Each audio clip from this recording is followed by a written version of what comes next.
From unfortunate accidents that proved to be fatal for their drivers, to fiery explosions that drivers miraculously survived, the F1 has seen some pretty crazy injuries. Starting off with Michael Schumacher. The legendary German driver suffered a severe head injury while skiing in the French Alps in 2013, and has been out of the public eye since then. It really is a sad tale, to be honest. The 7-time Formula One world champion had it all taken away due to just a single injury. The fact that it was because of something as random as skiing kind of makes it worse. At least if it was out on the track, you could say he ended his career in a blaze of glory. But skiing is like the opposite of a blaze. While he may have been really great at handling high speeds on the racetrack, out in the snow though, it's a whole different situation. And unfortunately for Michael, it proved to be too much. Since his injury, he's been missing in action, leaving his fans wondering if he'll ever come back. But hey, I hope he's doing well and enjoying his après-ski. That said, he's not the only F1 driver to suffer an injury, because Ayrton Senna unfortunately lost his life on the track. Just don't get the feeling from the car, and you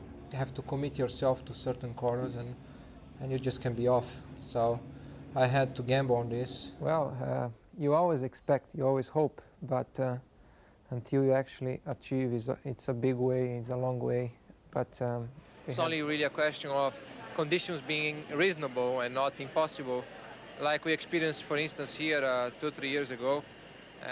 He was a Brazilian Formula One driver who's widely regarded as one of the greatest drivers in the history of the sport. He won 3 world championships during his career and was known for his incredible skill, determination, and passion for racing. But tragedy struck during the 1994 San Marino Grand Prix, when Senna crashed his car and suffered fatal head injuries. The accident sent shockwaves through the racing world and had a profound impact on the sport. Many changes were made to improve safety in the wake of Senna's death, but his legacy lives on as an inspiration to countless racing fans all around the world. It's safe to say that while he may be gone, his spirit lives on in every race, and his name will forever be synonymous with speed, skill, and the pursuit of excellence. Not all accidents end in unfortunate deaths though, and some F1 drivers, like Niki Lauda, have managed to make amazing comebacks despite their injuries. Niki's story is definitely an amazing one to say the least. The Austrian racing driver had a bit of a fiery mishap during the 1976 German Grand Prix. He definitely didn't need any sunscreen for that race, that's for sure. But hey, Niki wasn't about to let a little thing like third-degree burns and lung damage slow him down. Nope, he made a remarkable recovery and got right back to racing. That's right, this guy was like a phoenix rising from the ashes. Except the ashes were his car, and the phoenix was, well, Niki Lauda. The man was an absolute legend, and we can all learn a thing or two from his determination and spirit. Unfortunately, not all drivers are able to make such amazing recoveries, like Jules Bianchi, who succumbed to his injuries.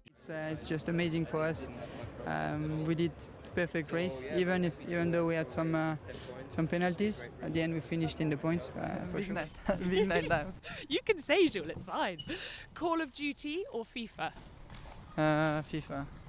Bit of a footballer? Yeah. I did only one race in the night, which was in Abu Dhabi, in GP2, 2011, I think, and it was a really good experience. Jules was a talented young driver from France who had a bright future ahead of him in the world of Formula One. But unfortunately, during the 2014 Japanese Grand Prix, he suffered a severe brain injury after colliding with a trackside crane. Despite the best efforts of medical professionals and his own remarkable strength, Jules passed away 9 months later as a result of his injuries. The news of his death was a devastating blow to the racing community, and many tributes were paid to him in the following days and weeks. Despite his short time in the sport, he left a lasting impression on those who knew him and worked with him. He was known for his talent, his kindness, and his dedication to the sport he loved. Many still consider him to be a racing hero, and rightfully so. And the same can be also said for this next driver. It's Robert Kubica. Robert is a talented driver from Poland who made a name for himself in the world of Formula One. However, his career hit a bump in the road when he was involved in a serious rally crash in 2011. Fans or spectators, they see Formula One as a race of 2 hours on Sunday, and practically this is the end.